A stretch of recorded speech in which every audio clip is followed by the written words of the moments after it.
অতীতে আমাদের অভিজ্ঞতা ওখানে ভালো নয়। অভিষেক বন্দ্যোপাধ্যায়ের কনভয়ে হামলা হয়েছে। সায়নী ঘোষকে শুধুমাত্র আটক করা নয়, যেভাবে মাঝরাত্রে থানায় হামলা হয়েছে, ওগুলো দক্ষিণী সিনেমায় হয়। দিনের বেলা একবার থানায় অ্যাটাক, রাতের বেলা থানায় অ্যাটাক। সায়নী, জয়া, মৃত্যুঞ্জয়, আমাদের প্রাণ বেঁচেছে কোনো ক্রমে সে রাত্রে। তো আমাদের অভিজ্ঞতা খুব খারাপ। আজকে আমরা যাচ্ছি হেঁটে, আমরা ডেড বডিও ফিরতে পারি, কিন্তু তার মানে এই নয় যে তৃণমূল কংগ্রেসের সৈনিকরা তাদের দায়িত্ব পালন করবে না। কাল থেকে পোস্ট চলছে, হুমকি দেওয়া হচ্ছে, নানা রকম পোস্ট চলছে, গেলে এই হবে, গেলে ওই হবে। এটা কোনো সুস্থ রাজনীতি নয়। ত্রিপুরার লোককেও বাংলায় আসতে হয়, বাংলার লোককেও ত্রিপুরায় যেতে হয়। সুন্দর, ছোট্ট, মিষ্টি একটা রাজ্য, সেটাকে সন্ত্রাসের রাজত্ব যদি কায়েম করে থাকেন, আগের মুখ্যমন্ত্রী বিপ্লব দেব থাকাকালীন এই চূড়ান্ত সন্ত্রাস আমরা দেখেছি। এখন নতুন মুখ্যমন্ত্রী তাদের, সেই মুখ্যমন্ত্রী গতকাল আমরা যা দেখেছি, পুলিশ দাঁড়িয়েছিল, বাকিটা কি সেটা আমরা গিয়ে বুঝতে পারবো। আমি সায়নী ঘোষকে অনুরোধ করবো যে আগের বারেরও যে কি ভয়ঙ্কর অভিজ্ঞতা সায়নীর হয়েছিল, সেগুলো আপনারা এখানে যেগুলো বলেন না, অমুক লোক কেন খারাপ কথা বললো, আর ওখানকার খবর হচ্ছে দক্ষিণী সিনেমা স্টাইলে গুন্ডারা মাথায় হেলমেট, তারা থানা আক্রমণ করে, থানা থেকে ছিনিয়ে নিয়ে যেতে চায়। কোনো ক্রমে থানাতে বসেও প্রাণ বাঁচাতে হয়। থানার ওপরের ঘরে আলো নিভিয়ে বসিয়ে রাখে পুলিশ। মানে এই যে ভয়ঙ্কর সন্ত্রাসটা আমরা অতীতে দেখেছি, আমাদের অভিজ্ঞতা ভালো নয়। গতকাল আমাদের পার্টি অফিস যেভাবে ভাঙচুর করা হয়েছে, আমরা ওখানে যাব, ওখানে সহযোদ্ধাদের সঙ্গে কথা বলবো।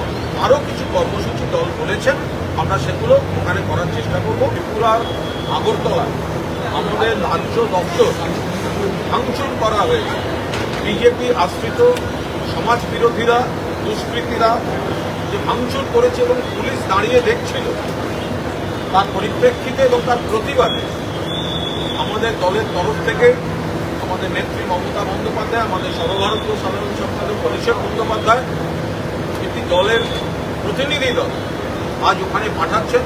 সেই প্রতিনিধি দলের সদস্যা হিসেবে সাংসদ সায়নী ঘোষ, সাংসদ প্রতিমা মণ্ডল, রাজ্যের মাননীয় মন্ত্রী বিরবা হাঁসদা, যুবনেতা ছাত্রনেতা সুদীপ রাহা, আমি কুণাল ঘোষ এবং আমাদের সঙ্গে পরে যোগ হবে সুস্মিতা দেব, মাননীয় সাংসদ। আমরা আগরতলা যাচ্ছি। আমরা খুব সংক্ষেপে বলে রাখি যে ঘটনার প্রেক্ষিতে কাল হামলা হয়েছে বলে বিজেপির কেউ কেউ জাস্টিফিকেশন দিচ্ছেন। নাগরা কাটার ঘটনা, বিজেপির সাংসদ এবং বিধায়ক যে কিছু লোক তাদের সঙ্গে যে কুৎসিত ব্যবহার করেছে, তার সঙ্গে তৃণমূল কংগ্রেসের সম্পর্ক নেই। তৃণমূল কংগ্রেস সমর্থন করে না। মাননীয় মুখ্যমন্ত্রী নিজে নিন্দা করেছেন এবং তিনি খগেন মুর্মুকে দেখতে পর্যন্ত গিয়েছেন।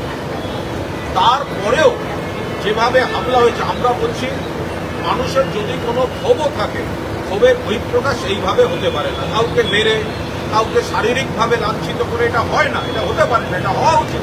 কিন্তু বিজেপিকেও দেখতে হবে কেন মানুষ ক্ষেপে আছে। বিজেপি নেতারা বারবার বলবেন, আমরা দিল্লিকে বলেছি 100 দিনের টাকা দেবেন না, আবাসের টাকা দেবেন না। অর্থাৎ সাধারণ গরিব মানুষ জানে যে তাকে দিয়ে কাজ করিয়ে এরা টাকা দিতে দেননি, বাড়ির টাকা দেননি। বাংলা ভাষায় কথা বললে, বাংলাদেশি বলে তাদেরকে বাংলাদেশে পুশব্যাক করানোর চক্রান্ত হয়েছে। এই কারণে বহু জায়গায় কিছু মানুষ ক্ষুব্ধ থাকতে পারে। তার মধ্যে বিজেপির জনপ্রতিনিধিরা তারা এলাকায় যান না। আগের দিন গেছেন, সঙ্গে কোনো ত্রাণ সামগ্রী নিয়ে যান, শুধুমাত্র ফটোশুট করতে গেছেন। মানুষ রেগে গিয়েছে, কিন্তু রাগের বহিঃপ্রকাশের পদ্ধতি আমরা সমর্থন করি না। মুখ্যমন্ত্রী নিজে খগেনবাবুকে দেখতে গেছেন, তারপরেও যেভাবে হামলা হয়েছে তার পরিপ্রেক্ষিতে দিন যাচ্ছে। আপনাদের কাছে অনুরোধ, আপনারাও চলুন, আপনারা দেখুন ওখানে কি হচ্ছে, আপনারা নিজেরা চলুন, আপনাদের প্রতিনিধিদের বলুন। অতীতে আমাদের অভিজ্ঞতা ওখানে ভালো নয়। অভিষেক বন্দ্যোপাধ্যায়ের কনভয়ে হামলা হয়েছে। সায়নী ঘোষকে শুধুমাত্র আটক করা নয়, যেভাবে মাঝরাত্রে থানায় হামলা হয়েছে, ওগুলো দক্ষিণী সিনেমায় হয়। দিনের বেলা একবার থানায় অ্যাটাক, রাতের বেলা থানায় অ্যাটাক। সায়নী, জয়া, মৃত্যুঞ্জয়, আমি আমাদের প্রাণ বেঁচেছে কোনো প্রবেশে রাখতে। তো আমাদের অভিজ্ঞতা খুব খারাপ। আজকে আমরা যাচ্ছি হেঁটে, আমরা ডেড বডিও ফিরতে পারি, কিন্তু তার মানে এই নয় যে তৃণমূল কংগ্রেসের সৈনিকরা তাদের দায়িত্ব পালন করবে না। কাল থেকে পোস্ট চলছে, হুমকি দেওয়া হচ্ছে, নানা রকম পোস্ট চলছে, গেলে এই হবে, গেলে ওই হবে। এটা কোনো সুস্থ রাজনীতি নয়। ত্রিপুরার লোককেও বাংলায় আসতে হয়, বাংলার লোককেও ত্রিপুরায় যেতে হয়। খুব সুন্দর, ছোট্ট, মিষ্টি একটা রাজ্য, সেটাকে সন্ত্রাসের রাজত্ব যদি কায়েম করে থাকেন, আগের মুখ্যমন্ত্রী বিপ্লব দেব থাকাকালীন এই চূড়ান্ত সন্ত্রাস আমরা দেখেছি।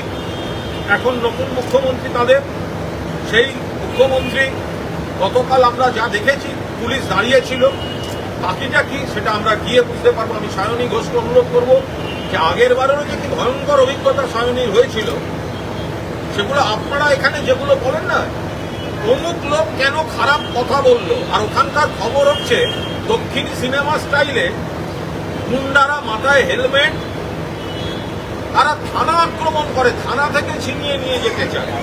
কোন ক্রমে থানাতে বসেও প্রাণ বাঁচাতে হয়, থানার ওপরের ঘরে আলো নিভিয়ে বসিয়ে রাখে পুলিশ। মানে এই যে ভয়ঙ্কর সন্ত্রাসটা আমরা অতীতে দেখেছি, আমাদের অভিজ্ঞতা ভালো নয়। গতকাল আমাদের পার্টি অফিস যেভাবে ভাঙচুর করা হয়েছে, আমরা ওখানে যাব, ওখানে সহযোদ্ধাদের সঙ্গে কথা বলবো। আরও কিছু কর্মসূচি দল বলেছেন, আমরা সেগুলো ওখানে করার চেষ্টা করব। ত্রিপুরার আগরতলায় আমাদের রাজ্য দপ্তর ভাঙচুর করা হয়েছে। বিজেপি আশ্রিত সমাজ বিরোধীরা, দুষ্কৃতীরা যে ভাঙচুর করেছে এবং পুলিশ দাঁড়িয়ে দেখছিল, তার পরিপ্রেক্ষিতে এবং তার প্রতিবাদে আমাদের দলের তরফ থেকে আমাদের নেত্রী মমতা বন্দ্যোপাধ্যায়, আমাদের সর্বভারতীয় সাধারণ সম্পাদক অভিষেক বন্দ্যোপাধ্যায় একটি দলের প্রতিনিধি দল আজ ওখানে পাঠাচ্ছেন। সেই প্রতিনিধি দলের সদস্যা হিসেবে সাংসদ সায়নী ঘোষ, সাংসদ প্রতিমা মণ্ডল, রাজ্যের মাননীয় মন্ত্রী বিরবা হাঁসদা, যুবনেতা ছাত্রনেতা সুদীপ রাহা, আমি কুণাল ঘোষ এবং আমাদের সঙ্গে পরে যোগ হবে সুস্মিতা দেব, মাননীয় সাংসদ। আমরা আগরতলা যাচ্ছি।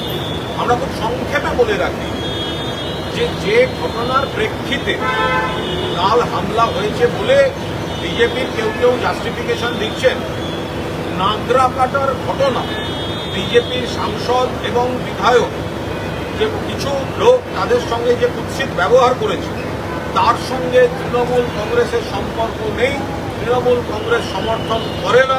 মাননীয় মুখ্যমন্ত্রী নিজে নিন্দা করেছেন এবং তিনি খগেন মুর্মুকে দেখতে পর্যন্ত গিয়েছেন। তারপরেও যেভাবে হামলা হয়েছে, আমরা বলছি মানুষের যদি কোনো ক্ষোভও থাকে, ক্ষোভের বহিঃপ্রকাশ এইভাবে হতে পারে না। কাউকে মেরে, কাউকে শারীরিকভাবে লাঞ্ছিত করে এটা হয় না, এটা হতে পারে না, এটা হওয়া উচিত।